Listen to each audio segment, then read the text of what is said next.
गट क पूर्व परीक्षा 2024च्या एक्झाम मध्ये विचारला गेलेला प्रॉब्लेम. अरुणचे एका दिवसाचे केलेले काम सचिनच्या एका दिवसाच्या केलेल्या कामाच्या अर्धे आहे. तसेच सचिनचे एका दिवसात केलेले काम हे राहुलच्या एका दिवसात केलेल्या कामाच्या अर्धे आहे. राहुल ते काम 14 दिवसात पूर्ण करत असेल तर तिघे मिळून ते काम किती दिवसात पूर्ण करतील, असा प्रश्न आपल्याला विचारलाय. बघा, ज्याची कार्यक्षमता जास्त असेल, ज्याचा काम करण्याचा स्पीड जास्त असेल त्याला कमी दिवस लागतील, बरोबर. मग याच कन्सेप्ट नुसार समजून घ्या. अरुणची कार्यक्षमता 1 आहे, बरोबर. हा अरुणने केलेलं काम सचिनचे अर्ध आहे, म्हणजे त्याची कार्यक्षमता त्याच्या दुप्पट झाली, याचा वेग जास्त झाला, बरोबर. त्याचप्रमाणे सचिनने केलेले काम हे राहुलचं फक्त अर्धच काम आहे, म्हणजेच काय असेल, त्याची कार्यक्षमता 4 असेल, बरोबर. टोटल वर्क कसं काढू आता, बघा 14 दिवस लागतात. 14 गुणिला राहुल म्हणजे 14 चोक 56 झालं टोटल वर्क, बरोबर. आता तिघे मिळून ते काम करता, म्हणजे तिघांची कार्यक्षमताची बेरीज करा.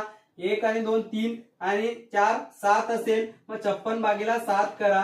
8 दिवसात ते काम पूर्ण होईल. सिंपल.